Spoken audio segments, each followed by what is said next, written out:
Hello student, this side Nakul Singh Jadaun and आज हम लोग डिस्कस करने वाले हैं central problem of an economy. नाम से ही पता पड़ रहा है ये वो प्रॉब्लम है जो कि बेसिकली हर एक पर्सन फेस कर रहा है। वो कौन कौन सी प्रॉब्लम है जो हर एक पर्सन फेस कर रहा है, उसी को हम लोग सेंट्रल प्रॉब्लम ऑफ इकोनॉमी के नाम से जानते हैं। देखिए, production, distribution and disposition of goods and services are the basic needs of economic activity. अगर हम इकोनॉमिक एक्टिविटी कर रहे हैं तो उसमें प्रोडक्शन भी करना पड़ेगा, प्रोडक्शन करने के बाद उसका डिस्ट्रीब्यूशन भी करना पड़ेगा एंड डिस्ट्रीब्यूशन करने के बाद में उसका डिस्पोजिशन भी करना पड़ेगा। और ये सारे काम करने के लिए जो सबसे बड़ी प्रॉब्लम है हमारे सामने वो है स्केर्सिटी ऑफ रिसोर्सेज की। तो लिमिटेड हमारे पास में रिसोर्सेज हैं और इन लिमिटेड रिसोर्सेज में हम ये चाहते हैं कि सोसाइटी की हर एक वांट सेटिस्फाई हो जाए और सारी प्रॉब्लम का सॉल्यूशन हो जाए, बट वो हो नहीं पाता। तो इसलिए ऐसी कौन कौन सी प्रॉब्लम है जिसको हर एक पर्सन, सोसाइटी का हर एक फर्म, हर एक कंज्यूमर फेस कर रहा है, उन्हीं प्रॉब्लम को सेंट्रल प्रॉब्लम ऑफ इकोनॉमी कहा जाता है। So production, exchange and consumption of goods and services are among the basic economic activities. In the course of these basic economic activity, every society has to face scarcity of resources. Production भी करना है, consumption भी करना है, distribution भी करना है, लेकिन ये सब करने के लिए रिसोर्सेज हमारे पास में लिमिटेड है and it is the scarcity of resources that give rise to the problem of choice. तो हमें चॉइस करनी पड़ेगी। The scarce resources of an economy have competing usage. In other words, every society has to decide, her society को ये decide करना पड़ेगा how to use its scarce resources, कैसे हमें यूज करना पड़ेगा अपने स्केयर रिसोर्सेज को। तो बात कर रहे हैं कौन कौन सी सेंट्रल प्रॉब्लम है जिसको हम फेस कर रहे हैं। तो मेनली ऐसी 3 इकोनॉमिक प्रॉब्लम है जिसको हर एक पर्सन, हर एक फर्म फेस कर रही है। वो कौन कौन सी है उसी के बारे में हम लोग बात कर रहे हैं। पहले मैं आपको तीनों इकोनॉमिक प्रॉब्लम के बारे में बता देता हूं और फिर एक एक करके हम लोग डिस्कस करते हैं। देखिए, सबसे पहली जो इकोनॉमिक प्रॉब्लम हम देखते हैं वो कौन सी है, वो है व्हाट टू प्रोड्यूस। सबसे पहली जो प्रॉब्लम है वो कौन सी है, वो है व्हाट टू प्रोड्यूस। नाम से ही पता पड़ रहा है व्हाट टू प्रोड्यूस का मतलब होता है हमें प्रोडक्शन करना है तो क्या करना है। ये हमारी पहली प्रॉब्लम है। देन उसके बाद में जब हम बात करते हैं हमारी सेकंड प्रॉब्लम की, तो सेकंड प्रॉब्लम क्या हो जाती है, सेकंड हो जाती है how to produce. Second problem क्या है, सेकंड प्रॉब्लम है हमारी हाउ टू प्रोड्यूस। हम लोग प्रोडक्शन करें तो कैसे करें। देन उसके बाद में हमारी थर्ड प्रॉब्लम आ जाती है। सबसे पहली प्रॉब्लम क्या थी, व्हाट टू प्रोड्यूस, मतलब प्रोडक्शन करना है तो क्या करना है। चलो, हमने ये डिसाइड कर भी लिया कि इस गुड्स का प्रोडक्शन करना है, तो उसके बाद प्रॉब्लम आती है कि यार प्रोडक्शन करने के लिए हम कौन सी टेक्निक को यूज करेंगे। तो प्रॉब्लम आ गई हमारी हाउ टू प्रोड्यूस। चलो, ये भी डिसाइड कर लिया हमने कि प्रोडक्शन करने के लिए हम इस टेक्नोलॉजी का यूज करेंगे, तो प्रॉब्लम ये आ जाती है कि हम किसके लिए प्रोडक्शन करें। सो यहां पे तीसरी प्रॉब्लम आ जाती है for whom to produce. Third जो प्रॉब्लम आ जाती है हमारे सामने वो ये आ जाती है कि प्रोडक्शन जो है वो किसके लिए करना है, क्योंकि हमारी सोसाइटी में जो लोग होते हैं वो 3 तरह के होते हैं। प्रॉब्लम जो होती है, जो 3 तरह के लोग होते हैं, एक रिचर सेक्शन होता है, एक मिडिल सेक्शन होता है ना, मिडिल सोसाइटी में जो रहता है, और एक लोअर सेक्शन होता है। तो बेसिकली कैसे हमें प्रोडक्शन करना है, कैसे हमें अपने रिसोर्सेस का एलोकेशन करना है, बस यही एलोकेशन तो हमें माइक्रो इकोनॉमिक्स बेसिकली सिखाती है। तो ये जितनी भी प्रॉब्लम आपको दिख रही है ना, ये सारी problem basically allocation of resources की प्रॉब्लम है। ये सारी प्रॉब्लम कौन सी है, रिसोर्सेस के एलोकेशन की प्रॉब्लम है। हमारे सामने सबसे बड़ी समस्या ही यही है कि हमें यही सोचना है कि हमें अपने रिसोर्सेस का एलोकेशन कहां पे करना है। तो अब आइए एक एक करके हम लोग स्टार्ट करते हैं कि हमारी जो प्रॉब्लम है वो क्या है। देखिए, सबसे पहली ही प्रॉब्लम की हम लोग बात करते हैं कि what to produce means this problem involve selection of goods and services. तो बेसिकली ये जो प्रॉब्लम है वो किस तरह की प्रॉब्लम है, यहां पे हम कर क्या रहे हैं, यहां पे हम लोग क्या कर रहे हैं, problem of selection of goods and services. हम लोगों को ये चूज करना पड़ेगा कि हम कौन से गुड्स का या सर्विस का प्रोडक्शन करने वाले हैं। एग्जाम्पल से आप यहां समझ सकते हैं, एक प्रोड्यूसर है, प्रोड्यूसर के पास में दो ऑप्शन है, या तो प्रोड्यूसर कौन से गुड्स का प्रोड्यूस करेगा, कंज्यूमर गुड्स प्रोड्यूस करेगा। कंज्यूमर गुड्स वो गुड्स होते हैं जो कंज्यूमर कंज्यूम करता है, जिनसे कंज्यूमर सेटिस्फाई होता है। या फिर जो प्रोड्यूसर है वो कैपिटल गुड्स प्रोड्यूस करेगा। कैपिटल गुड्स वो गुड्स होता है जो कि मशीनरी होती है, जिन गुड्स से, जिन मशीन से या जिन गुड्स से हम लोग किसी और दूसरे गुड्स का प्रोडक्शन करते हैं। So every economy has limited resources. तो रिसोर्सेज तो हमारे पास में बहुत लिमिटेड हैं। तो अगर हम सोचें कि हम अनलिमिटेड क्वांटिटी में कंज्यूमर गुड्स भी प्रोड्यूस कर दें और अनलिमिटेड क्वांटिटी में कैपिटल गुड्स भी प्रोड्यूस कर दें, तो ये पॉसिबल नहीं है। ओके, तो बेसिकली करना क्या होगा, हमको इनके बीच में बैलेंस बनाना होगा। अगर हम कंज्यूमर गुड्स ज्यादा प्रोड्यूस करेंगे, हमें कैपिटल गुड्स कम करने पड़ेंगे। अगर हम कैपिटल गुड्स ज्यादा प्रोड्यूस करेंगे तो हमें कंज्यूमर जो गुड्स हैं वो कम करने पड़ेंगे। इन दोनों के बीच हमें सोच समझ के बेसिकली डिसीजन जो है वो लेना पड़ेगा। अब कंज्यूमर गुड्स, जैसा मैं आपको बता रहा हूं, ये वो गुड्स होते हैं जो कंज्यूमर की वांट्स को सेटिस्फाई करते हैं, जैसे क्लोथ हो गए, जैसे वॉचेस है, जैसे मोबाइल है, जैसे ऑटोमोबाइल्स है, ये सब हमारे कंज्यूमर गुड्स होते हैं। तो सोचो अगर हमारे देश में जितने भी प्रोड्यूसर हैं, अगर वो सारा फोकस यहीं पे करने लग जाएंगे और मशीन नहीं बनाएंगे, तो सोचो क्या होगा। अभी का काम तो चल जाएगा, लेकिन फ्यूचर जनरेशन का क्या होगा, ये भी तो एक बहुत बड़ी प्रॉब्लम है। तो बेसिकली कंज्यूमर गुड्स पे फोकस करने से प्रेजेंट जनरेशन सेटिस्फाई हो जाएगी, लेकिन फ्यूचर जनरेशन को कुछ नहीं मिलेगा। और अगर हम अपने सारे रिसोर्सेस को कहां लगा देते हैं, कैपिटल गुड्स में लगा देते हैं, मशीन ही मशीन बनाते हैं, तो उससे क्या होगा, उससे बेसिकली फ्यूचर जनरेशन सेटिस्फाई हो जाएगी, बट प्रेजेंट जनरेशन सेटिस्फाई नहीं हो पाएगी। तो बस यही प्रॉब्लम है हमारी, कौन सी, व्हाट टू प्रोड्यूस की प्रॉब्लम हमारी यही सिखाती है। अब आइए एक बार मैं इसको रीड कर लेता हूं, आपको यहां से आइडिया लग जाएगा। What is produced and in what quantities. सबसे पहली बात, हमें क्या प्रोड्यूस करना है, ये डिसीजन करना पड़ेगा। कितने कंज्यूमर गुड्स बनाने हैं, कितने कैपिटल बनाने हैं। चलो सोच भी लिया कि हम कंज्यूमर भी बनाएंगे, हम कैपिटल भी बनाएंगे, तो अगला सवाल यही आ जाएगा कि कितनी क्वांटिटी में हमें कंज्यूमर गुड्स बनाने हैं और कितनी क्वांटिटी में हमें कैपिटल गुड्स बनाने हैं। सो every society must decide on how much of each of the many possible goods and service it will produce, whether to have more of consumption goods, okay, and to have an investment goods like machine which will boost production and consumption tomorrow। तो हमें आज का भी सोचना है, हमें future का भी सोचना है। तो जब ये प्रॉब्लम आ जाती है, इस प्रॉब्लम को हम लोग कहते हैं what to produce and what quantity to be produce। Okay, चलो अब बात करते हैं हमारी नेक्स्ट प्रॉब्लम, और वो होती है हाउ टू प्रोड्यूस। चलो हमने सोच लिया कि हम इतनी क्वांटिटी में कंज्यूमर गुड्स बनाएंगे, हम इतनी क्वांटिटी में कैपिटल गुड्स बनाएंगे। तो अब जो प्रॉब्लम आ रही है वो आ रही है कौन सी, problem of selection of technique. अब जो प्रॉब्लम आ रही है वो कौन सी आ रही है, problem of selection of technique. तो बेसिकली हम क्या करने जा रहे हैं, हम यहां पे टेक्निक का सिलेक्शन करने जा रहे हैं। मतलब हमें यह सोचना पड़ेगा कि हमें कौन सी टेक्निक चूज करनी है। अब सर जब बात टेक्निक की आती है, तो जब भी प्रोडक्शन होता है, दो तरह की टेक्निक जो है वो यूज में ली जाती है। कौन कौन सी, एक होती है जिस टेक्निक को हम कहते हैं लेबर इंटेंसिव टेक्निक, एक टेक्निक होती है जिसे लेबर इंटेंसिव टेक्निक कहते हैं।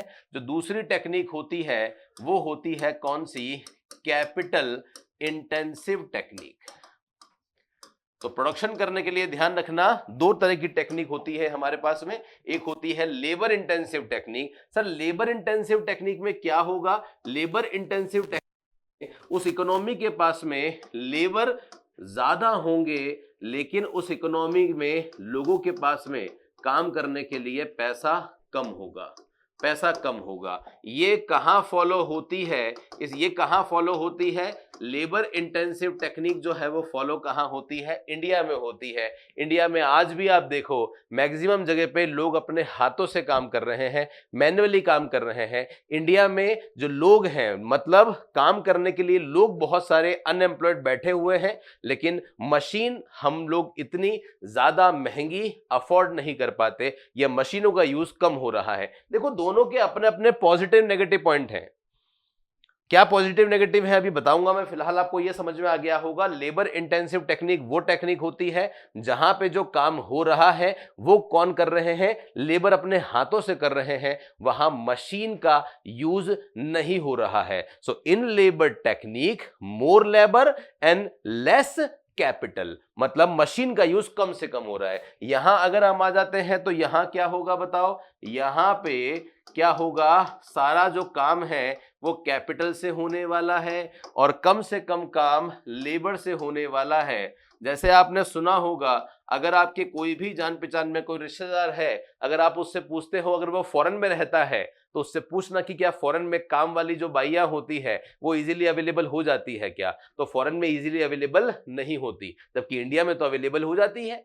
अब क्योंकि फॉरेन में काम वाली बाइयां या लेबर्स अवेलेबल नहीं है तो लेबर्स महंगे मिलते हैं, वहां पे लोग जो है वो मशीन का ज्यादा यूज करते हैं, लोग कम है, काम मशीनों से हो रहा है, जबकि इंडिया में ऐसा नहीं होता। इसका एग्जाम्पल क्या आप दे सकते हैं? इसका एग्जाम्पल दे सकते हैं यूएसए का। So in capital intensive technique there is more capital and less labour utilisation. अब हमें यह भी सोचना है कि इन दोनों में से कौन सी टेक्निक जो है वो बेस्ट है। दोनों के अपने अपने पॉजिटिव पॉइंट है। क्या क्या पॉजिटिव है पॉइंट है बता देता हूं। बताओ, जब लोग अपने हाथों से काम करेंगे तो लोगों को एम्प्लॉयमेंट ज्यादा मिलेगा। एग्जाम में क्वेश्चन आ सकता है, बताओ पॉजिटिव और नेगेटिव इंपैक्ट बताओ इसके और इसके। तो यहां पॉजिटिव क्या है? यहां लोगों को एम्प्लॉयमेंट मिलता है, यहां काम मशीनों से हो रहा है। बड़ी बड़ी कंपनियां, कोका कोला जैसी जो बड़ी कंपनी है, वहां सारा काम रोबोट कर रहे हैं। लोग केवल कौन है? लोग वही है जो रोबोट चला रहे हैं, बाकी मैक्सिमम काम 100 लोगों का जो काम है वो रोबोट कर रहे हैं। तो लोग यहां अनएम्प्लॉयड हो रहे हैं। यहां का नेगेटिव पॉइंट क्या है? लोग अपने हाथों से काम कर रहे हैं तो काम बहुत स्लो हो रहा है। जब काम स्लो हो रहा है तो कॉस्ट पर यूनिट ज्यादा आ रही है। ओके, चीजें महंगी पड़ रही है, प्रॉफिट कम हो रहा है। यहां क्या हो रहा है? यहां पे सारा काम मशीनों से हो रहा है, कम टाइम में ज्यादा प्रोडक्शन हो रहा है। जब कम टाइम में ज्यादा प्रोडक्शन होगा तो उस सिचुएशन में ऑब्वियसली हम लोग ज्यादा प्रॉफिट अर्न कर पाएंगे। तो ये हमारी सेकंड प्रॉब्लम है। तो पहली प्रॉब्लम में हमने ये सोच लिया कि चलो इतना गुड्स हम लोग कैपिटल गुड्स बनाएंगे, इतना हम कंज्यूमर गुड्स बनाएंगे। चलो फिर हम और टेंशन में थे, फिर हमने सोचा कि कौन सी टेक्निक का यूज करेंगे। हमने सोचा कि चलो ठीक है, इन सेक्टर्स में हम लेबर इंटेंसिव फॉलो कर लेंगे और इन सेक्टर्स में हम कैपिटल इंटेंसिव टेक्निक को यूज कर लेंगे। लेकिन एक प्रॉब्लम और आ जाती है। वो प्रॉब्लम क्या होती है? वो प्रॉब्लम आती है कि चलो ठीक है, अब बात आती है गुड्स बनाने हैं, ये तो समझ में आ गया, लेकिन गुड्स की भी तो अलग अलग वैरायटीज होती है। गुड्स की अलग अलग वैरायटीज होती है। कैसे? जो गुड्स बनते हैं, जैसे सैमसंग मोबाइल है, सैमसंग कंपनी जब मोबाइल बनाती है तो सैमसंग कंपनी के मोबाइल 2000 के भी आते हैं, 10,000 के भी आते हैं और 50,000 के भी आते हैं। तो सैमसंग कंपनी सबसे पहले यह सोचेगी कि उसको मोबाइल बनाने हैं या टीवी बनानी है या वॉशिंग मशीन बनानी है। यह प्रॉब्लम थी चॉइस की, तो इसे हम लोग कहते हैं व्हाट टू प्रोड्यूस।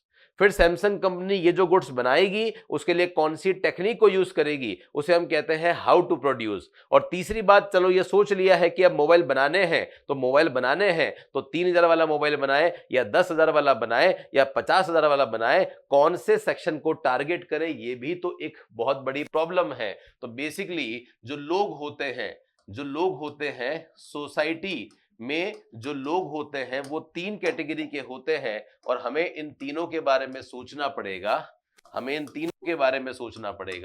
तीन कौन कौन होते हैं? एक होते हैं हमारे रिचर सेक्शन।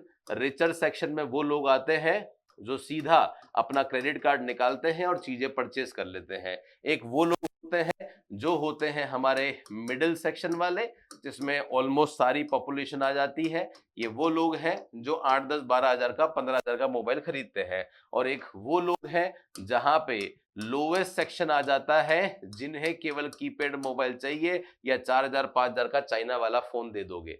तो ये मैंने आप लोगों को यहाँ पे तीनों इकोनॉमिक प्रॉब्लम बता दी है, और वही हम लोग यहाँ पे जो एनसीईआरटी में हमें थ्योरी दी रखी है, उसी थ्योरी के हिसाब से आप देख सकते हैं। एक बार यहां से भी पढ़ लेते हैं ताकि डबल रिवीजन आपका हो जाएगा, तो वो कॉन्सेप्ट क्लियर हो जाएगा। How are these goods produced? So every society has to decide, every society has to decide on how much of which of the resources to use in the production। हम लोग कौन सी technique का use करेंगे, whether to use more labor and more machine, which of the available technology to adopt in the production of each of the goods।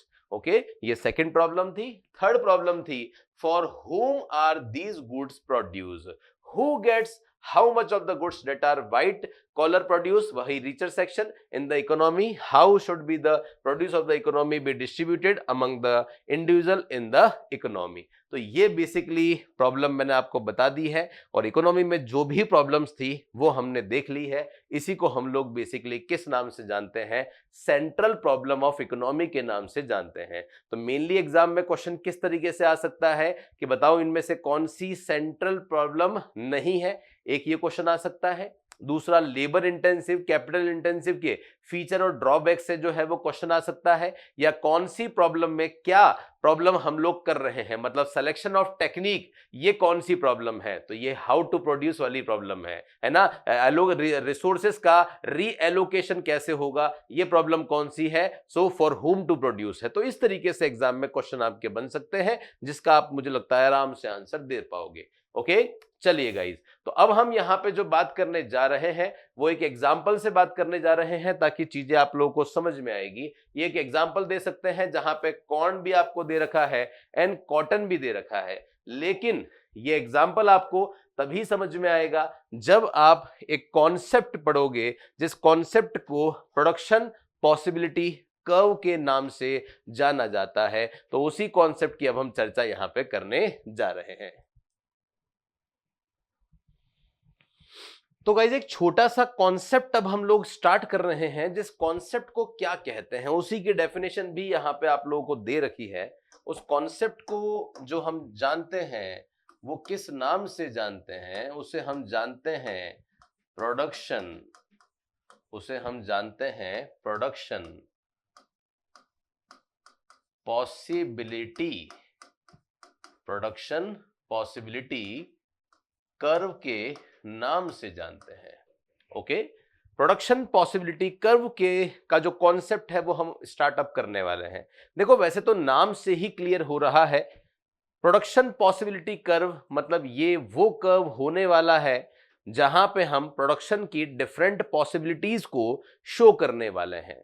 तो एक ऐसा curve जहां पे दो गुड्स की प्रोडक्शन की डिफरेंट पॉसिबिलिटीज को शो किया जाता है, उसी को हम प्रोडक्शन पॉसिबिलिटी कर्व के नाम से जानते हैं। एक फ्लो चार्ट से, एक टेबल से हम स्टार्ट करते हैं। यहां पे आप एक देख सकते हैं, एक टेबल है। इस टेबल में यहां पे आपको पॉसिबिलिटीज दे रखी है, मतलब एक प्रोड्यूसर है जिसके पास में लिमिटेड रिसोर्सेज है। अब लिमिटेड रिसोर्सेज में उसे कॉर्न का प्रोडक्शन करना है या उसे कॉटन का प्रोडक्शन करना है। ओके, उसे कॉर्न का या कॉटन का प्रोडक्शन करना है, तो वो क्या करेगा, उसके पास में अलग अलग ऑप्शंस हैं। सबसे पहले ऑप्शन में वो क्या कर रहा है, अपने सारे रिसोर्सेस को कॉटन में लगा रहा है।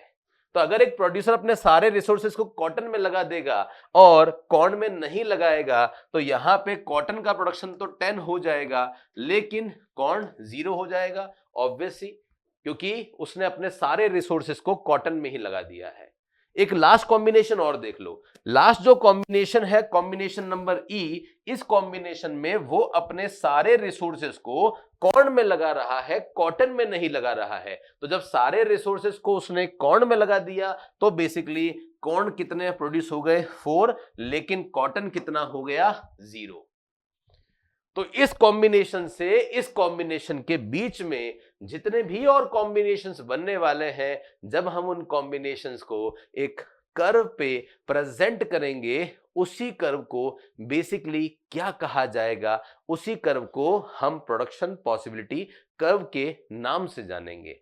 लेकिन एक बात बहुत इंपॉर्टेंट समझने वाली ये है कि आप ये तो नहीं सोच रहे हैं कि सर पहले वाले ऑप्शन में उसने कॉटन को 10 किया है और कॉर्न को 0 किया है। अब वो क्या करेगा, अगर वो कॉर्न को बढ़ाएगा तो क्योंकि रिसोर्सेज उसके पास में लिमिटेड है, तो कॉर्न को बढ़ाएगा, तो कॉर्न को बढ़ाने के लिए उसे किसका सैक्रिफाइस करना पड़ेगा, उसे कॉटन का सैक्रिफाइस करना पड़ेगा। लेकिन जो सैक्रिफाइस की रेट है वो डिक्रीजिंग होने वाली है। ये अजम्पशन होता है किसका, प्रोडक्शन पॉसिबिलिटी कर्व का। हर एक कॉन्सेप्ट या हर एक लॉ जो इकोनॉमिक्स में बना हुआ है, उसके लिए कुछ अजम्पशंस है जो भी हमें फॉलो करनी पड़ती है। तो जो प्रोडक्शन पॉसिबिलिटी कर्व हम लोग पढ़ रहे हैं ना, उसकी सबसे पहले एक अजम्पशन है। वो अजम्पशन क्या है, अजम्पशन है एक कॉन्सेप्ट आता है जिसे अभी मैं आपको बताऊंगा, marginal opportunity cost must be decreasing. Marginal opportunity cost must be decreasing. लेकिन अब आप ये सोच रहे होंगे सर ये मार्जिनल अपॉर्चुनिटी कॉस्ट का मतलब क्या होता है, एमओसी का मतलब क्या होता है। तो सिंपल सी लैंग्वेज में बता देता हूं, मार्जिनल अपॉर्चुनिटी कॉस्ट बेसिकली एक रेट है जिस रेट पे कॉर्न का गेन करने के लिए कॉटन का सैक्रिफाइस हो रहा है। आप देखो ना इसका सैक्रिफाइस हो रहा है और इसका गेन हो रहा है। तो जिस रेट पर इसको पाने के लिए इसका सैक्रिफाइस किया है, उसी को हम किस नाम से जानते हैं, मार्जिनल अपॉर्चुनिटी कॉस्ट के नाम से जानते हैं। तो हमें बेसिकली एक कॉन्सेप्ट पता होना चाहिए, और वो कॉन्सेप्ट क्या है बताइए, marginal opportunity cost. Marginal opportunity cost के बारे में हमें पता होना चाहिए कि ये मार्जिनल अपॉर्चुनिटी कॉस्ट का मतलब क्या होता है। सो बेसिकली ये क्या है, it refers to a rate in which one good is gaining, one goods is sacrificing for gaining of another goods। तो एक गुड्स को गेन करने के लिए जिस रेट पर दूसरे गुड्स का सैक्रिफाइस किया जा रहा है, that is called marginal opportunity rate.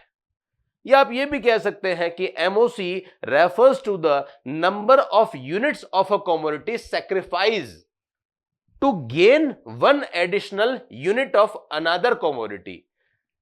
जो दूसरी यूनिट है उसकी एक यूनिट का गेन करने के लिए आपने जो पहले वाले गुड्स का सैक्रिफाइस किया है, इसी को हम लोग क्या कहते हैं, मार्जिनल अपॉर्चुनिटी कॉस्ट कहते हैं। मतलब बेसिकली ये एक सैक्रिफाइसिंग रेट होती है, और सैक्रिफाइसिंग जो रेट होती है वो आप हमेशा ध्यान रखना, जो अजम्पशन मैं आपको बता रहा हूं, it must be, sorry decreasing नहीं होती है, इंक्रीजिंग होती है। It must be increasing. मतलब जो सैक्रिफाइस होगा वो सैक्रिफाइस हमेशा किस रेट पे होगा, वो सैक्रिफाइस जो है होगा वो हमेशा इंक्रीजिंग रेट से होगा। मतलब इसको पाने के लिए यहां सैक्रिफाइस तो करना है, लेकिन सैक्रिफाइस हमेशा इंक्रीजिंग रेट से होगा, ये अजम्पशन है। So MOC is always increasing. मतलब होता है more and more unit of a commodity have to be sacrifice to gain in additional unit of a commodity. तो अगर हमें इसकी एक यूनिट को सैक्रिफाइस गेन करना है तो हमें सैक्रिफाइस हर बार ज्यादा करना पड़ेगा। तो आइए अब मैं आपको बताता हूं, ये एमओसी का फॉर्मूला, डेफिनेशन क्लियर हो चुकी है। एमओसी का फॉर्मूला क्या होता है, एमओसी का फॉर्मूला क्या होता है? फॉर्मूला आपके सामने आ रहा है, बहुत सिंपल सा फॉर्मूला है। फॉर्मूला क्या है? Change in sacrifice upon change in gain. Sacrifice किसका हुआ है उसमें कितना चेंज हुआ, और गेन कितना हुआ है उसमें चेंज कितना हुआ। तो मैं निकाल के बताता हूं आपको इस टेबल में। इस टेबल में अगर मैं क्या निकालना चाहूं, इसी टेबल में अगर मैं मार्जिनल अपॉर्चुनिटी कॉस्ट निकालना चाहूं, मार्जिनल अपॉर्चुनिटी कॉस्ट निकालना चाहूं, फॉर्मूला क्या होता है बता चुका हूं, change in sacrifice upon change in gain. Sacrifice किसका हो रहा है? कॉटन का। गेन किसका हो रहा है? कॉर्न का। तो देखो यहां से यहां का सैक्रिफाइस कितने का है? 1 का। ये गेन कितने का है? 1 का। तो 1 अपॉन 1 इक्वल टू कितना हो गया? 1। आगे बढ़ते हैं, आगे देखते हैं चेंज इन सैक्रिफाइस। देखो यहां से यहां का सैक्रिफाइस कितने का हुआ है? 2 का। गेन में चेंज कितने का है? 1 का। तो ये कितना आ गया? 2 आ गया। वापस देखो यहां से यहां का सैक्रिफाइस कितने का है? 3 का। गेन कितना हो रहा है? 1। तो ये कितना आ गया? 3। यहां से यहां का जो सैक्रिफाइस हो रहा है वो कितना हो रहा है? 4। गेन का चेंज कितना रहा है? 1। तो ये कितना हो गया? 4। तो मार्जिनल अपॉर्चुनिटी कॉस्ट का जो फॉर्मूला है वो हमने देख लिया है, और फॉर्मूला था चेंज इन सैक्रिफाइस। तो सैक्रिफाइस में जो चेंज हो रहा है अपॉन चेंज इन गेन कर दिया, तो आप देख सकते हो एमओसी इंक्रीजिंग रेट से आ रहा है। और यही मैंने आप लोगों को बताया था कि एमओसी हमेशा इंक्रीजिंग रेट का ही होता है। ओके, तो होप सो यहां तक तो सारे कॉन्सेप्ट आप लोगों को समझ में आ गए होंगे। बहुत बार एमओसी को ही हम क्या कह देते हैं? एमओसी को ही बहुत बार एक और कॉन्सेप्ट के नाम से जाना जाता है, जिसे मार्जिनल रेट ऑफ ट्रांसफॉर्मेशन कहते हैं।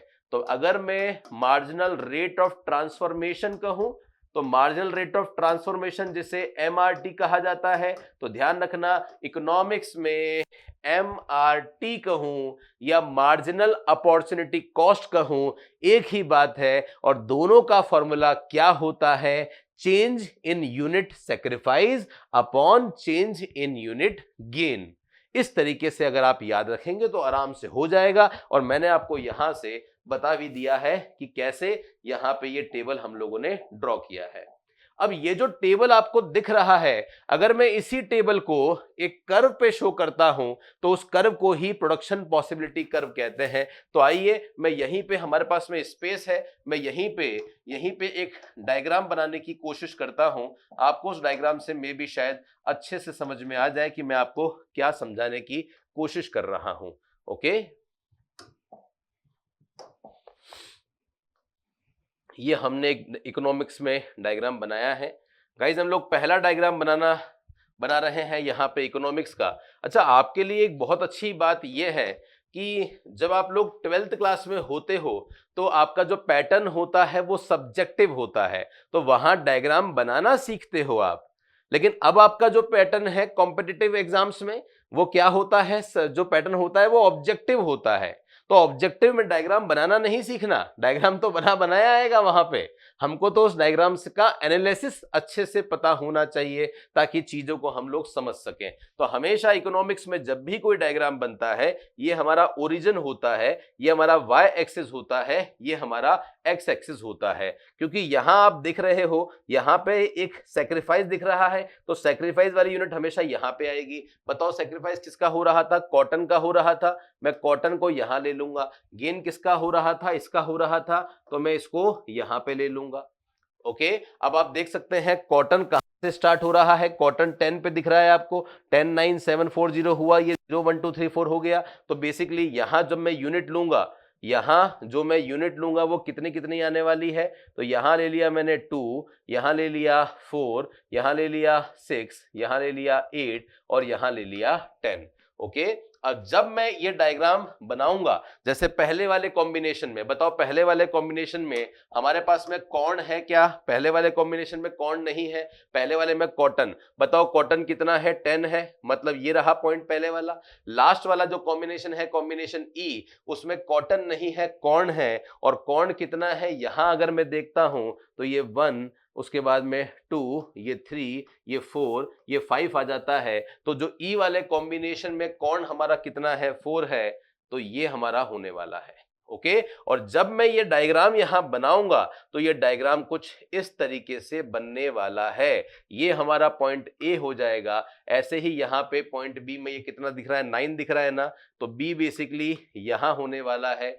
फिर ये कितना दिख रहा है, 7 दिख रहा है, 7 यहां आएगा ऑलमोस्ट, तो सी यहां पे आएगा। फिर कितना दिख रहा है, ये 4 दिख रहा है, तो ये डी अराउंड यहां आएगा और ई अराउंड यहां आएगा। आप बहुत ध्यान से कॉन्सेप्ट को समझने की कोशिश करना। ये गैप कम है, पहले सेक्रीफाइस इतना सा है, फिर बड़ा और फिर इतना बढ़ गया। सेक्रीफाइस यहां बढ़ रहा है, और क्योंकि जब सेक्रीफाइस एक गुड्स को पाने के लिए जब दूसरे गुड्स का सेक्रीफाइस बढ़ता है तो हमेशा जो शेप होता है वो ऐसा होता है। और इस शेप को हम किस नाम से जानते हैं? इस शेप को हम जानते हैं कॉनकेव के नाम से।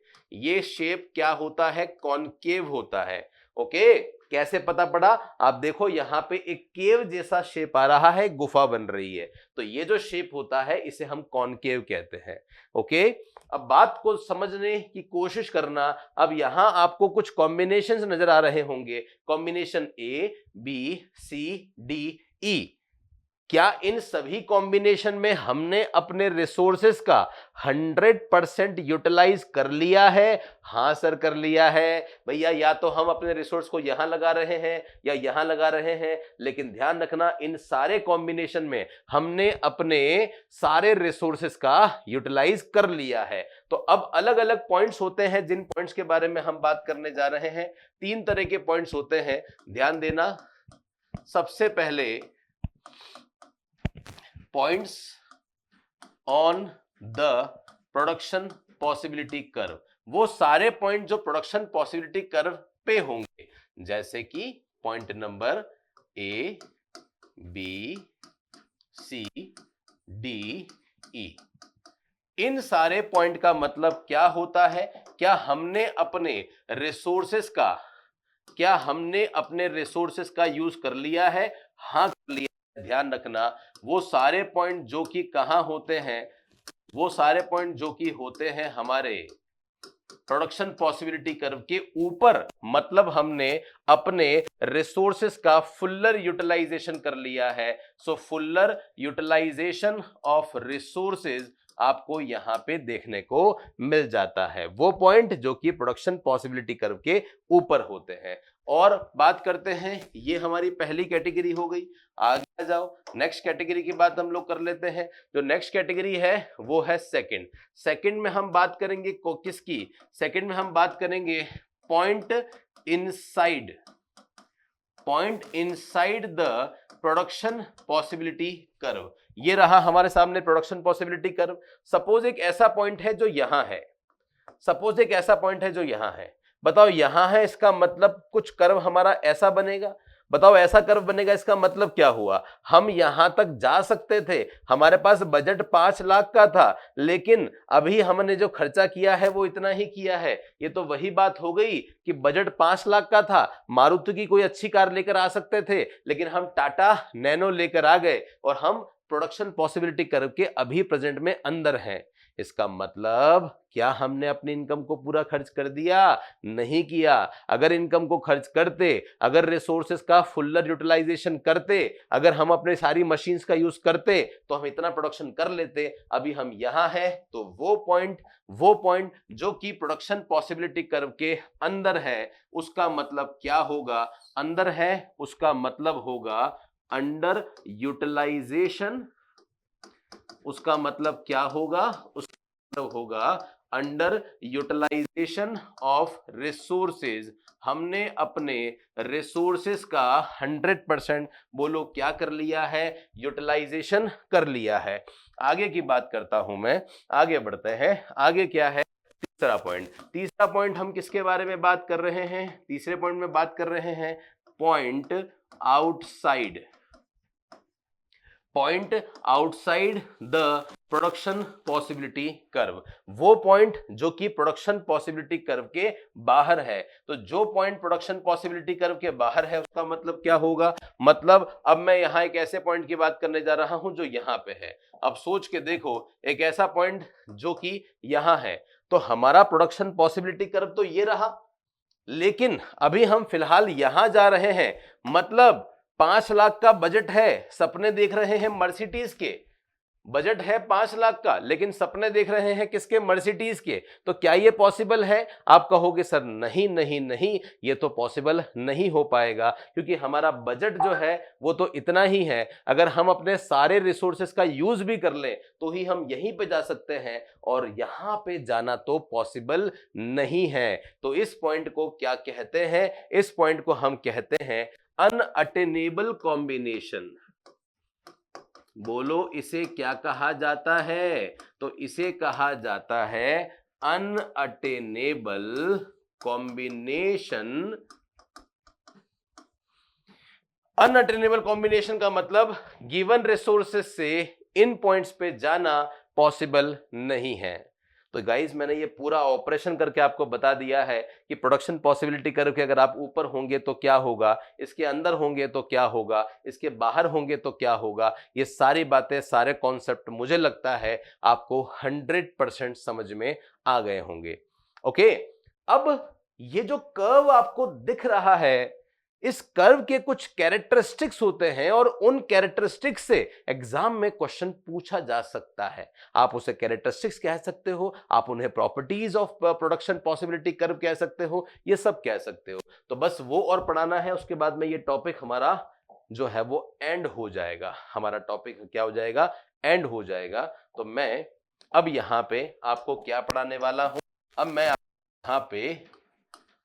आपको यहां पे हमारे कैरेक्टरिस्टिक्स पढ़ाने वाला हूं।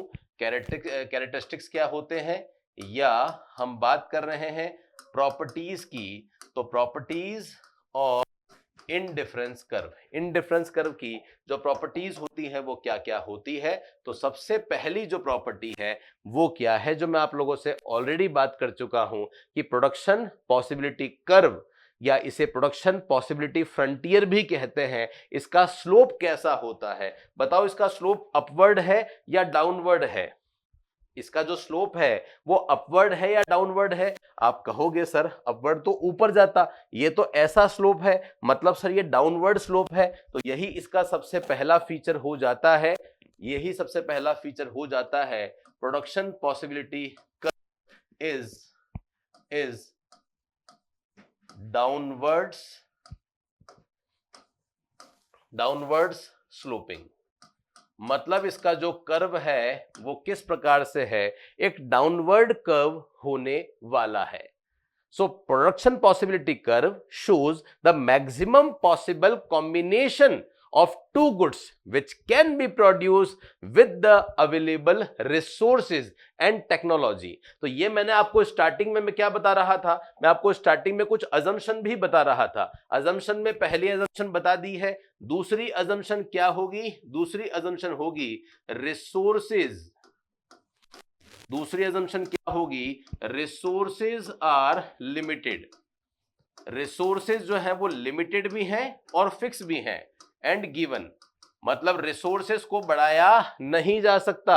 जो रिसोर्सेज हैं हमारे वो गिवन भी हैं और फिक्स ही हैं, और उसमें हम लोग जो प्रोडक्शन करेंगे, एक और अजम्पशन है आपके माइंड में आ सकता है कि सर हम प्रोडक्शन दो ही गुड्स का क्यों कर रहे हैं? तो बेसिकली ये भी एक अजम्पशन है कि प्रोडक्शन पॉसिबिलिटी कर्व में हम जो प्रोडक्शन करते हैं वो दो गुड्स का करते हैं, रिसोर्सेज गिवन भी हैं और फिक्स भी रहेंगे, ये दूसरा अजम्पशन। और जो एक गुड्स को पाने के लिए जो दूसरे का सेक्रीफाइस कर रहे हैं, वो सेक्रीफाइस हमारा इंक्रीजिंग रेट से होगा, ये भी एक अजम्पशन है। तो प्रोडक्शन पॉसिबिलिटी कर्व का जो शेप होता है वो एक डाउनवर्ड शेप होता है। अब डाउनवर्ड शेप का मतलब ही क्या होता है? More of one good can be produce only by taking resources away from the production of another goods. अगर हम एक गुड्स का प्रोडक्शन करते हैं, कॉटन में अगर रिसोर्सेज लगाएंगे तो हमें कॉर्न का तो सेक्रीफाइस करना पड़ेगा, और एक को पाने के लिए जब दूसरे का सेक्रीफाइस करोगे तो कर्व अपने आप ही डाउनवर्ड स्लोप ही जाएगा। ओके, सो ये मैंने आप लोगों को बता दिया है। फॉर क्यों ये डाउनवर्ड स्लोपिंग है? For gaining of one goods we have to sacrifice another, इसलिए इसका जो शेप है वो डाउनवर्ड होता है। ये पहली अजम्पशन हमारी हो चुकी है। बात करते हैं हम लोग हमारी सेकंड अजम्पशन। सेकंड अजम्पशन, एक नाम दिया गया था उस डाउनवर्ड स्लोपिंग का, और वो नाम क्या था? वो नाम था PPC is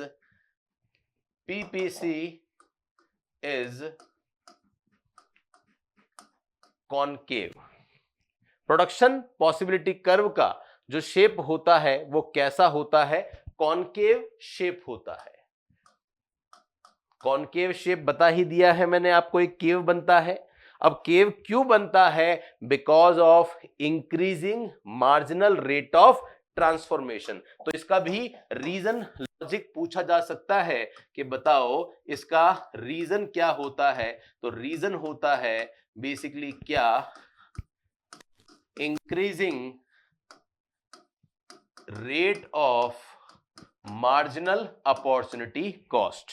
marginal opportunity cost लगातार इंक्रीज होती रहती है, means more and more unit of one commodity are sacrifice to gain an additional unit of another commodity.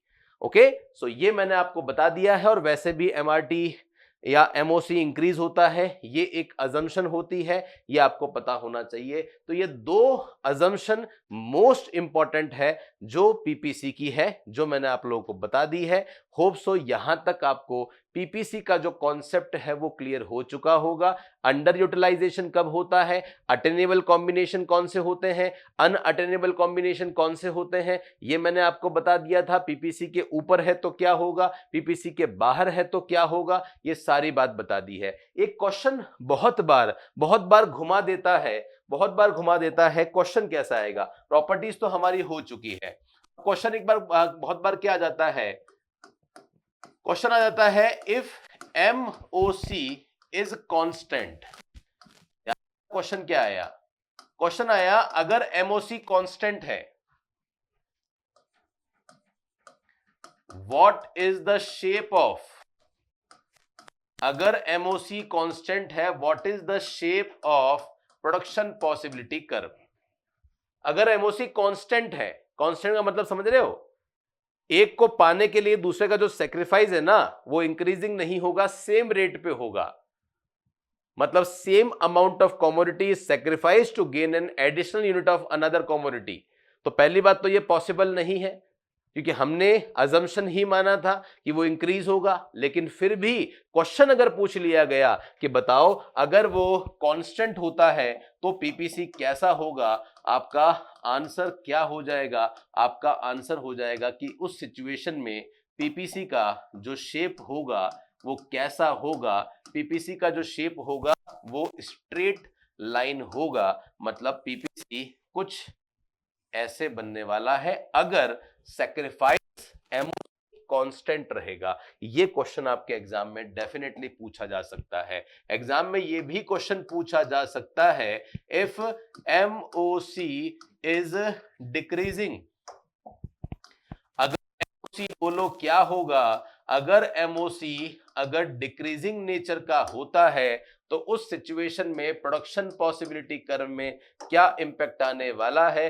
तो क्या होगा आपका आंसर? आपका आंसर होगा कि जो प्रोडक्शन पॉसिबिलिटी कर्व है वो कॉन्वेक्स बनेगा। कैसा बनेगा? कॉन्वेक्स बनेगा। कॉन्वेक्स कैसा होता है? कॉन्वेक्स कुछ इस तरीके से होता है। ये कॉन्वेक्स है, वो कॉनकेव है, और ये स्ट्रेट लाइन है। तो ये मैंने आपको सारे क्वेश्चन, सारी सिचुएशन प्रोडक्शन पॉसिबिलिटी कर्व के बारे में बता दी है, ताकि आपको चीजें अच्छे से क्लियर हो सके कि बेसिकली प्रोडक्शन पॉसिबिलिटी कर्व में क्या होता है, अपॉर्चुनिटी कॉस्ट क्या होती है, ये भी मैंने आप लोगों को बता दिया था। अब एक कॉन्सेप्ट और आता है कि सर कॉन्सेप्ट क्या है? अब हम बात कर रहे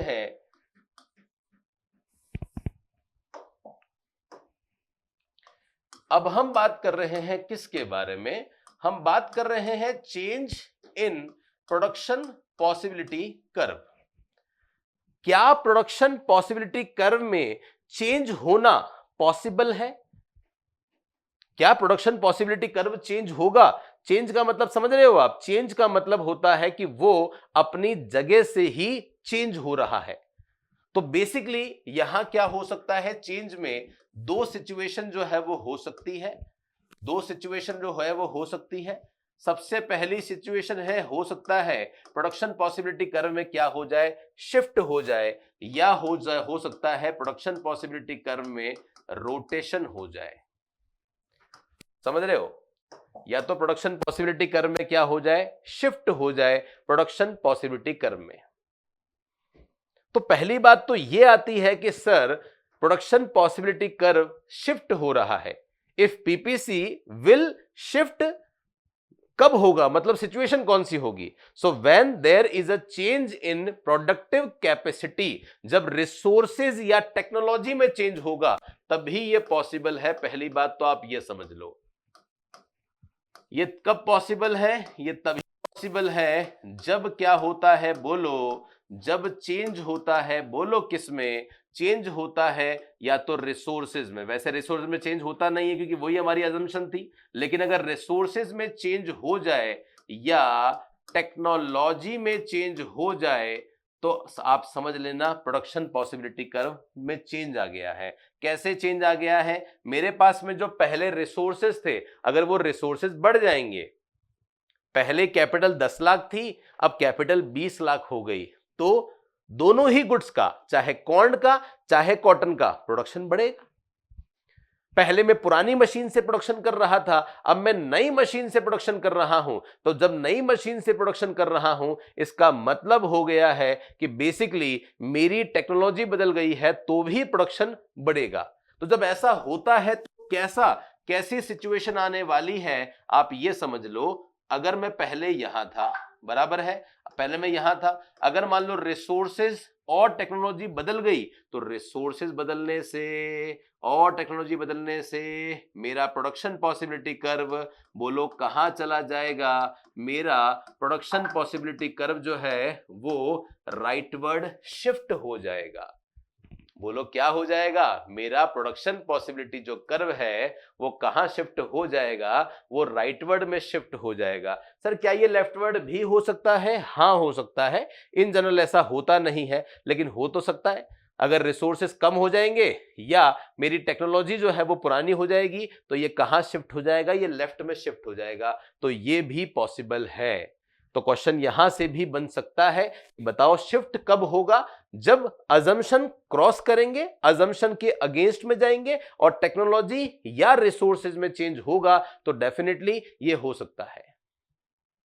ओके, अब बात कर रहे हैं सर फिर इसमें क्या होगा सर? रोटेशन में क्या होगा?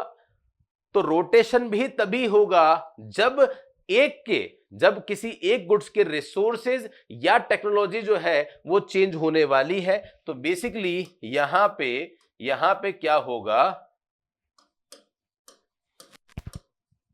Change in resources and technology of one good. जब एक किसी गुड्स का टेक्नोलॉजी या प्रोडक्शन बदल जाएगा तो उस सिचुएशन में क्या होगा? उस सिचुएशन में रोटेशन होगा। मैं पहले से यहां था, ठीक है, यहां क्या है मेरा? यहां मेरा कॉटन है, यहां मेरा क्या है? यहां मेरा कॉर्न है। अगर मान लो टेक्नोलॉजी या रिसोर्सेस कॉटन के तो अच्छे हो गए लेकिन इसके नहीं हुए तो उस सिचुएशन में मेरा कर्व कैसा बन जाएगा? मेरा कर्व बनेगा ऐसा, क्योंकि इसमें तो ये तो बढ़ जाएगा, ये तो बढ़ जाएगा लेकिन ये इसकी जगह से नहीं हिलेगा। ऐसा भी तो हो सकता है, इसका रिवर्स भी तो हो सकता है। रिवर्स कैसा होगा? यहां देखो, पहले मैं यहां था, अब यहां पे है हमारा कॉटन, यहां पे है हमारा कॉर्न। अब क्या हो रहा है? मान लीजिए रिसोर्सेज या टेक्नोलॉजी किसकी चेंज हो गई है? कॉटन की, कॉर्न की चेंज हो गई है, तो ये अपनी जगह पे ही रहेगा और ये ऐसा हो जाता है। तो जब एक गुड्स के रिसोर्सेज या टेक्नोलॉजी में कोई चेंज हो जाए तो ये सिचुएशन भी सामने देखने को मिल जाती है। और जब ऐसा एक साइड से होता है तो इसे हम रोटेशन कहते हैं, और जब दोनों में ही चेंज आ जाता है तो उसे शिफ्ट कहते हैं। ये बात अलग है कि शिफ्ट मतलब शिफ्ट में राइटवर्ड शिफ्ट भी आता है, लेफ्टवर्ड शिफ्ट भी आता है, बट मेरे हिसाब से अगर मैंने एक स्पेसिफिक शिफ्ट आपको बता दिया है तो मुझे लगता है कि दूसरा भी आपको क्लियर हो चुका होगा कि दूसरे वाले में क्या होगा। तो राइटवर्ड शिफ्ट इन पीपीसी का मतलब क्या होता है? There is advancement of technology and increase in availability of resources. अगर दोनों गुड्स के चेंज हो जाएंगे तो ऐसे राइट में ये शिफ्ट हो जाएगा। अगर दोनों गुड्स के, ये लेफ्टवर्ड भी हो सकता है, बता दिया है। लेफ्टवर्ड का मतलब क्या होता है? अगर दोनों गुड्स की टेक्नोलॉजी जो है वो अपग्रेड नहीं हो जाए, डिग्रेड हो जाए। तो जब टेक्नोलॉजी का डिग्रेडेशन हो जाएगा या डिक्रीज इन रिसोर्सेज हो जाएगा with respect to both the goods, तो वहां पे बेसिकली इस तरह से ये लेफ्टवर्ड शिफ्ट हो जाएगा। मे भी आपको समझ में आया होगा। और जब रोटेशन के बारे में हम बात करते हैं तो रोटेशन में क्या होगा? रोटेशन में when there is a change in production capacity means resources and technology with respect to only one good.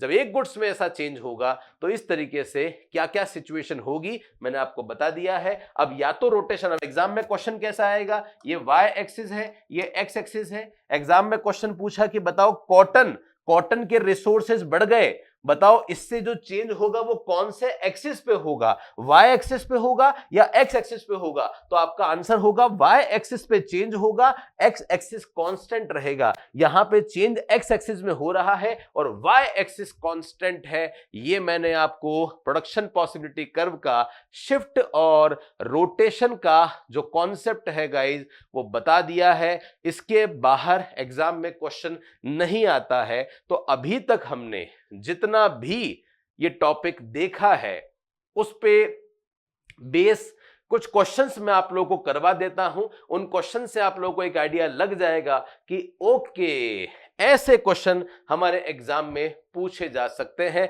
और जब ऐसे क्वेश्चन आएंगे तो मुझे लगता है आप आराम से आंसर कर पाओगे।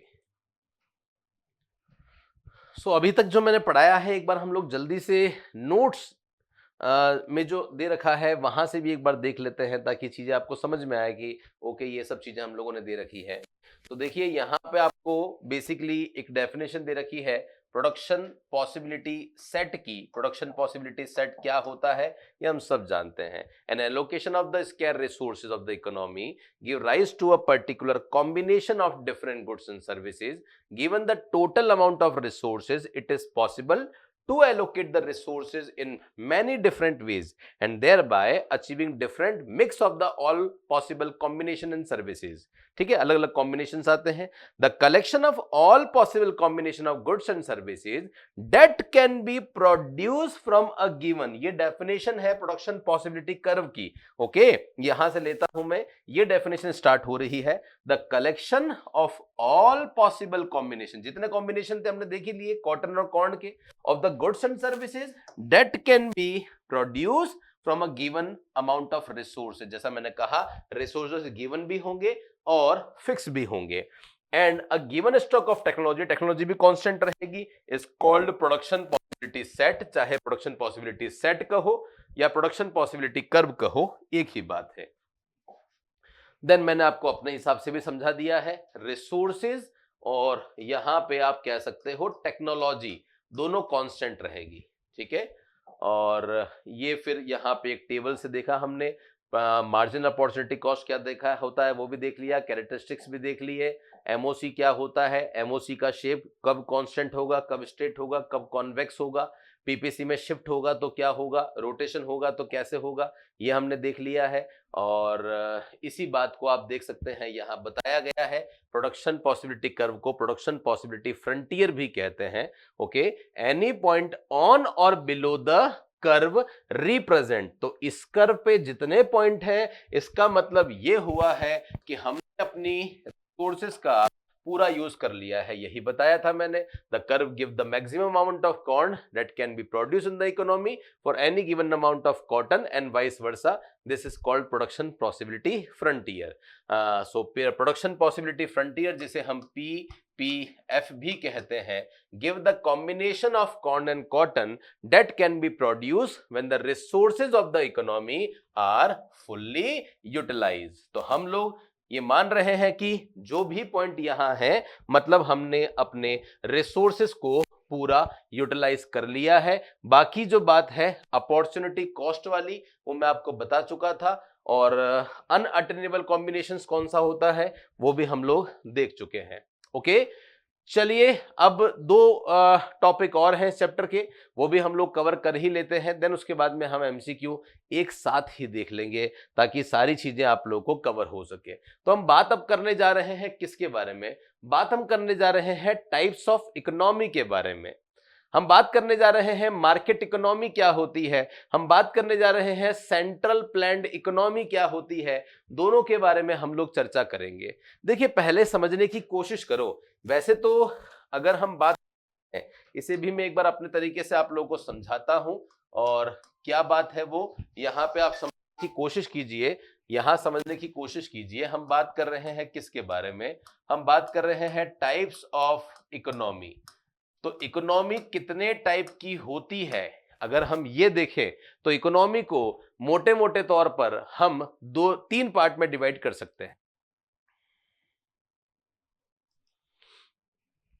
तो इकोनॉमी, जैसा मैं आप लोगों को बता रहा था कि तीन तरह की होती है। एक जो इकोनॉमी होती है उसे हम कहते हैं मार्केट इकोनॉमी, ठीक है, एक होती है मार्केट इकोनॉमी। दूसरी जो इकोनॉमी होती है वो होती है सेंट्रल इकोनॉमी, और तीसरी जो होती है वो इन दोनों का मिक्सचर होता है, मिक्स इकोनॉमी। तो इकोनॉमी बेसिकली तीन कैटेगरी की होती है, हमें इन दोनों को मेनली समझना होता है। जो मार्केट इकोनॉमी होती है उसी इकोनॉमी को हम कैपिटलिस्टिक इकोनॉमी के नाम से जानते हैं। जो सेंट्रल प्लान्ड इकोनॉमी होती है, जो सेंट्रल प्लान्ड इकोनॉमी होती है, उस इकोनॉमी को हम सोशलिस्टिक इकोनॉमी के नाम से जानते हैं। तो मैं आपको यहां पे पहला ऑप्शन, मतलब एक टेबल बता रहा हूं, उस टेबल से हम इन कॉन्सेप्ट को देख रहे हैं ताकि चीजें आपको समझ में आए। तो समझ में कैसे आएगी, आपको यह पता होना चाहिए इकोनॉमी मेनली, मतलब कोई भी देश जब चलता है तो मेनली दो नहीं, वैसे तो तीन इकोनॉमी से चलता है।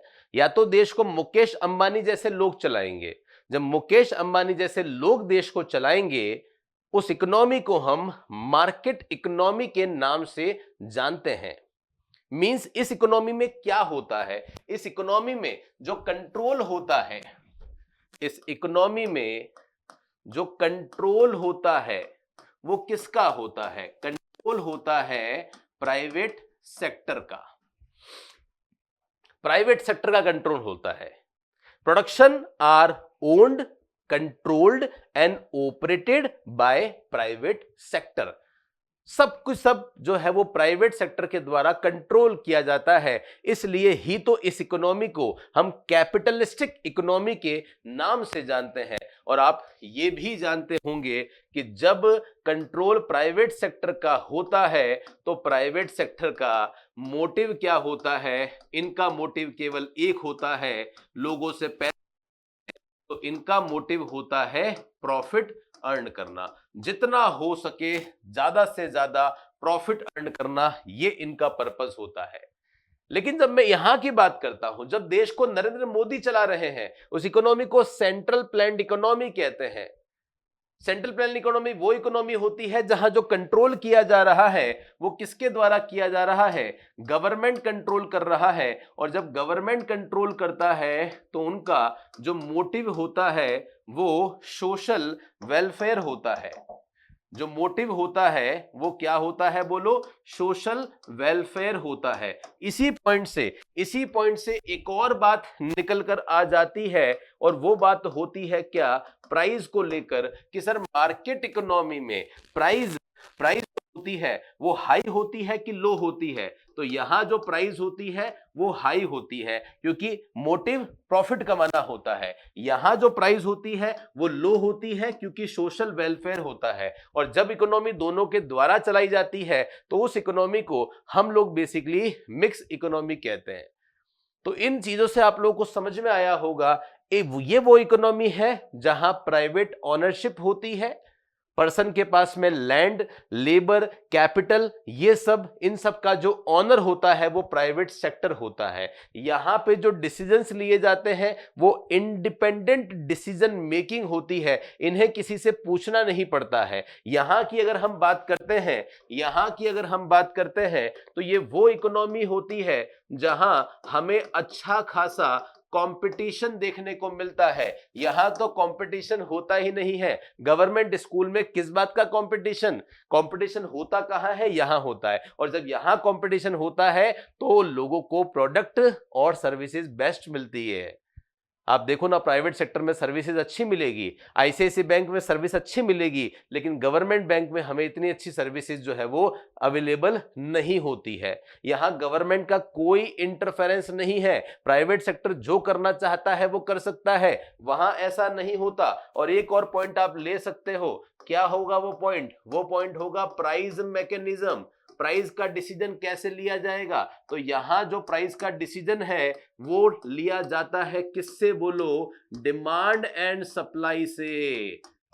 प्राइवेट सेक्टर ये देखता है मार्केट में कि वो कौन सी सिचुएशन है जहां मैं लोगों से ज्यादा पैसा वसूल करूं। मतलब जब डिमांड बहुत ज्यादा हो जाती है, सप्लाई बहुत कम हो जाती है, तो उस सिचुएशन में ये लोग क्या करते हैं? ये लोग प्राइस को बढ़ा देते हैं और लोगों का खून चूस लेते हैं। ये होती है मार्केट इकोनॉमी। 6 पॉइंट बताए हैं, 6 क्वेश्चन यहां से, यहां 6 पॉइंट बताए हैं, 6 क्वेश्चन यहां से।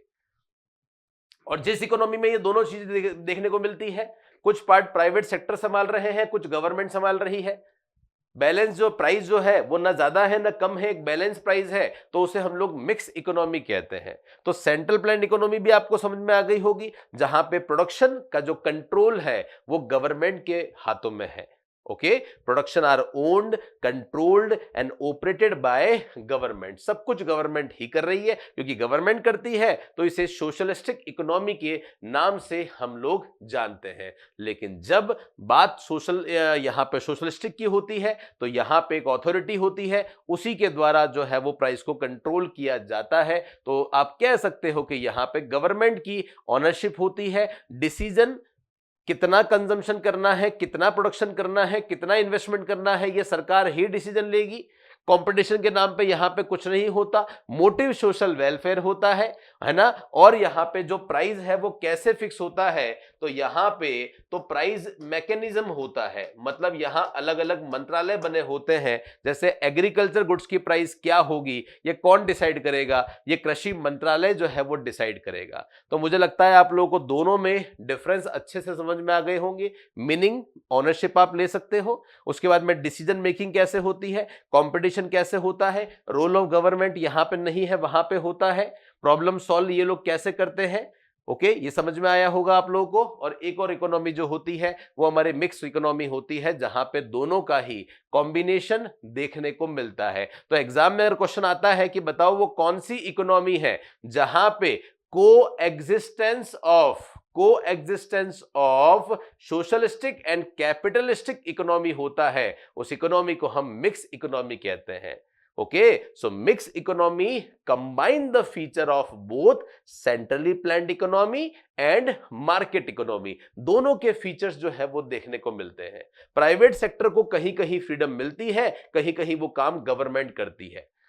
इंडिया में कौन सी इकोनॉमी देखने को मिलती है? तो इंडिया में मिक्स इकोनॉमी देखने को मिलती है, क्योंकि आप देख सकते हो प्राइवेट स्कूल भी है, गवर्नमेंट स्कूल भी है, तो दोनों ही काम इंडिया में करने को मिलते हैं। तो इसलिए इस इकोनॉमी को हम किस नाम से जानते हैं? इसे हम लोग बेसिकली मिक्स इकोनॉमी कहते हैं। ओके गाइज, तो ये भी एक कॉन्सेप्ट था। सेंट्रल प्लान्ड इकोनॉमी क्या है, जो भी फीचर्स है वो मैंने आप लोगों को बता दिए हैं। अब आप ये सारे पॉइंट्स पढ़ेंगे, आपको सब कुछ क्लियर हो जाएगा, मैंने टेबल से बता दिया है। ऐसे ही हम बात करते हैं मार्केट इकोनॉमी, सारे पॉइंट्स कवर हो रहे होंगे, सब कुछ बता दिया है। और उसके बाद में एक और लास्ट कॉन्सेप्ट है माइक्रो मैक्रो, तो हम लोग डिस्कस कर चुके हैं। एक छोटा सा पॉइंट और है जिसे हम पॉजिटिव एंड नॉर्मेटिव इकोनॉमिक्स कहते हैं। तो इकोनॉमिक्स के दो टाइप्स और हैं जिसके बारे में हम यहां पे बात करने जा रहे हैं। वो दो टाइप कौन कौन से हैं, आइए बात कर लेते हैं।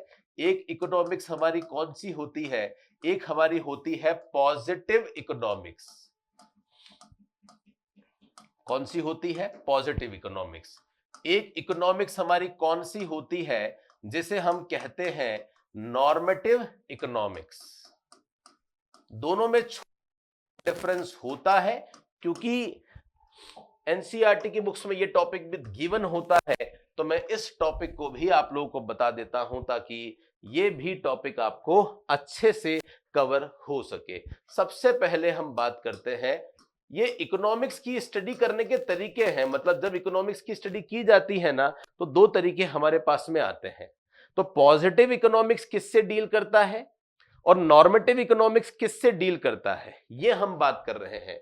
तो पॉजिटिव इकोनॉमिक्स डील करता है, it deals with what is. ये डील करता है व्हाट इज। व्हाट इज, अब आप कहोगे व्हाट इज का मतलब हमारी प्रेजेंट में इंडियन इकोनॉमी कैसी चल रही है, ग्रोथ हो रही है या नहीं हो रही है, इनइक्विलिटीज इंक्रीज हो रही है या नहीं हो रही है। मतलब हमारी प्रेजेंट सिचुएशन को बताता है। ये बताता है कि कैसे कैसे हम लोग हमारी इकोनॉमिक सिचुएशन को सॉल्व कर सकते हैं। तो व्हाट इज का आंसर देता है पॉजिटिव इकोनॉमिक्स, लेकिन नॉर्मेटिव इकोनॉमिक्स आंसर किसका देता है, it deals with what ought to be. ये किससे डील करता है, व्हाट ऑट टू बी। मतलब ये प्रेजेंट की बात कर रहा है, ये फ्यूचर की बात कर रहा है, ये प्रेजेंट की बात कर रहा है, ये फ्यूचर की बात कर रहा है। ये तो बात कर रहा है क्या है, तो ये बेसिकली बात जो करता है ना, वो फैक्ट की करता है। जैसे एक लॉ है, लॉ बना हुआ है, law of demand. Law of demand क्या सिखाता है, लॉ ऑफ डिमांड सिखाता है कि जितनी प्राइस ज्यादा होगी उतनी डिमांड कम होगी। तो ये व्हाट इज बताया है, व्हाट इज मतलब प्राइस बढ़ेगी, तो व्हाट इज क्या होगा, डिमांड कम होगी। ये फैक्ट बता रहा है। ये जो बात कर रहा है ना, ये फ्यूचर के बारे में बात कर रहा है। ये बात कर रहा है कि कैसे फ्यूचर में हम जाने वाले हैं। नेशनल इनकम बढ़नी चाहिए, पॉवर्टी इंडिया में कम हो जानी चाहिए, ये इसके बारे में बात करता है।